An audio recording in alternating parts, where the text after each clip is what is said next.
What's up? My name is Megan Tennant, in case you didn't already know, and I've got a new video for you guys today. Last week I talked about the 11 issues that you may hit with your work in progress that I think are valid reasons to dump that.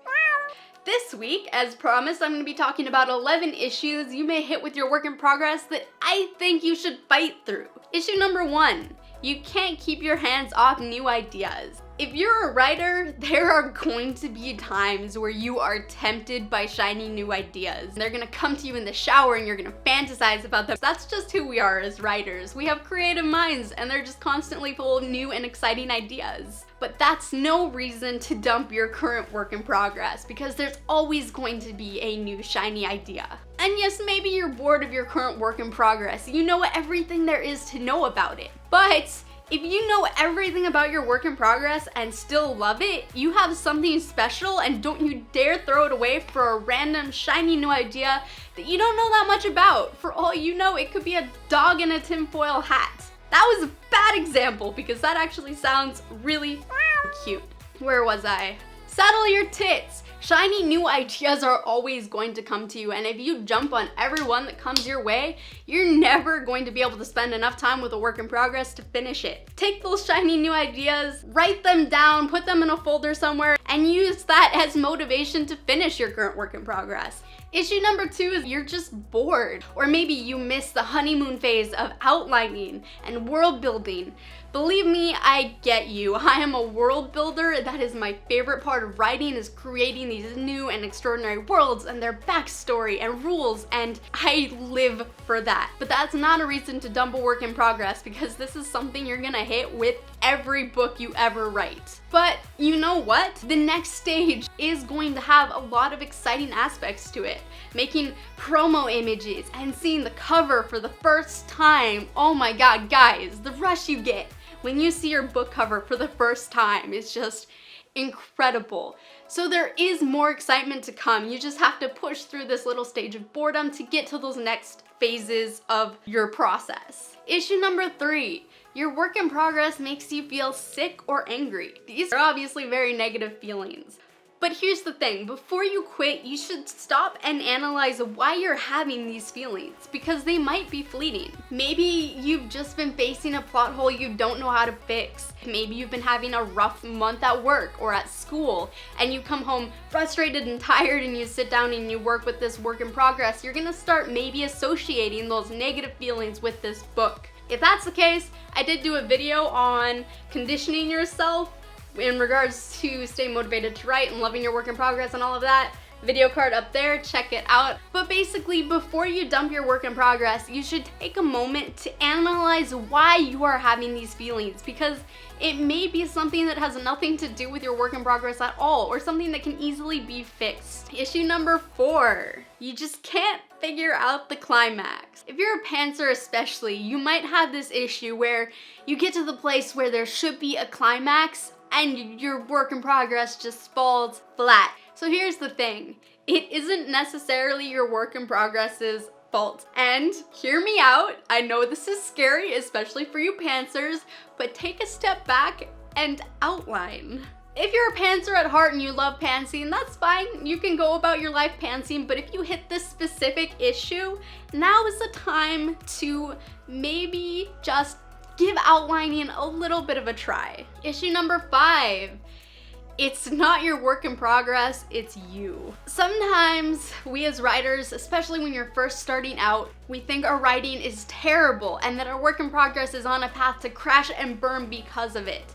And maybe there are some ideas that are a little too ambitious for our current stage. I have a work in progress that I've talked about multiple times very vaguely, which is on the back burner because I'm just not ready to handle it yet. But sometimes we're just not trusting enough in our own skills, or we're having a low self-esteem period in our life where we don't feel like we're good enough. And sometimes you just need to fight through those feelings. Remember, no book goes from first draft straight to publication.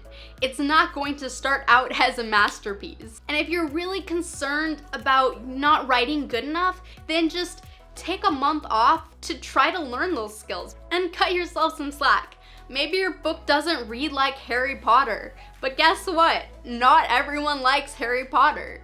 Issue number 6. You feel like strangers. I hit this one with Red River. You pick up your work in progress and it just feels wrong and unfamiliar. And then you start to think about it and you realize that you can't even remember the last time you sat down to think about it or write it. And now it doesn't feel like your work anymore, if that makes any sense. After I published Aletheia, I had to take a small break from writing to deal with the publication process, which was insane. And then I dealt with some post-publication depression. There's a video on that, you can check it out. And that caused me to put aside writing for, I think it was like 3 to 4 months. So when I came back and picked up Red River, it didn't feel right. And for a long time, I wanted to just abandon it and the series. This is the kind of thing that you should just power through. Set up a schedule, set up Google reminders, and make sure to give your work in progress at least a little bit of time every week. Issue number 7, you don't want to put in the work. Sometimes laziness is a factor in this situation, but our relationships with our work in progress need to be give and take. Our work in progresses take our sanity and our sleep and our souls, but they give us back happiness, accomplishment. They give back, okay? We keep doing this to ourselves, so clearly we get something out of it, right? So what I'm trying to say is there are gonna be times where there's a scene you just don't wanna write. It sounds like a lot of work, it doesn't sound fun, you just don't wanna do it. There's gonna come a time where you have to write an author bio and you're gonna want to stab your eyes out with a cucumber. Yes, a cucumber. It can happen, you can do that. I have faith in your abilities, but yes, there are gonna be times where you have to do something you just really don't want to do, and maybe that makes you think about quitting, but you need to power through. Issue number 8, you're afraid of what people will think.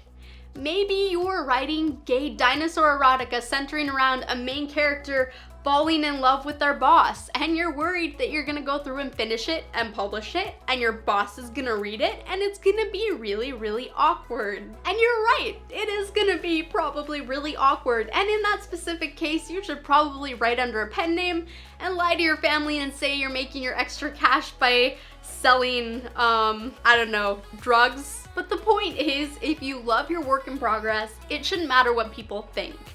And pen names are a thing and they are your friend. Issue number 9, you're too focused on the failures. Maybe things have been rough lately. Maybe everything is plot holes and sagging middles. It's often easier to notice the bad than the good, and sometimes we just really want something to be angry about. So if you feel like everything in your work in progress is going wrong, make a conscious effort to notice the successes. Did you write a chapter that flowed really well? Did you write a super quotable line? Pay attention to these things, take a moment to think about them, to appreciate them, to feel the joy associated with them, so they can balance the inevitable failures. Number 10, this is especially true of people looking to go the traditional publishing route. You're worried that this specific work in progress just isn't gonna be good enough to get picked up by a publisher, and you're not sure if that time spent trying to get it to publication is going to pay off. If this is the case, just stop worrying about it, because starting over is going to take a lot of time. You'll have to go and all over again write, that first line, that first page. You'll have to get through the sagging middle and write the climax. And yes, some ideas and concepts aren't going to be marketable, and traditional publishers aren't going to pick them up. But just be very careful not to throw away your work in progress on a whim or a moment of self-doubt, because odds are you're going to briefly hit this issue with every work in progress you ever work on. And last but not least, issue number 11 is you're comparing yourself to others. Maybe you watched a YouTube video where someone was talking about their work in progress and it was all kittens and rainbows. Maybe you read a published book and it was just so many leagues ahead of your work in progress that you just couldn't even wrap your head around it. Maybe the authors you follow and admire don't seem to have hit these same rough patches. You would be wrong. 100% wrong. Cover girls are photoshopped, Instagram pictures are staged. This video is color graded. That means the contrast is a little higher and the colors in the background are a little brighter. That wasn't a very good example because it doesn't change the picture all that much, but You get what I'm trying to say. Maybe that author looks like they have their together and they've never hit issues, but I can guarantee that's wrong. And if it isn't wrong, they're using dark magic and I want some. And that published book that you're comparing your writing to, it probably went through years of editing and prepping to look that way. And if you're comparing your first draft to this published book, what are you doing? Stop. You're a different person and your journey is going to look different from theirs, and that doesn't mean that you're a worse writer. Woo, that was a long video. Let me know in a comment down below, how many of these issues have you faced with your work in progress and fought through? I have briefly hit pretty much every issue on this list, especially the shiny new idea one. Guys, I can't fully communicate to you how excited I am about my next series and how much I want to get my teeth into it. Lovingly, loving bites, like cat bites. So that was it for this video. If you liked it, please give it a thumbs up and a share. It really helps. If you aren't subscribed yet, hit that subscribe button. If you are subscribed, hit that bell so you can get notified as soon as I post a new video. I post Mondays, Wednesdays, and Fridays, and thank you guys so much for watching. As always, I will see you in the next video.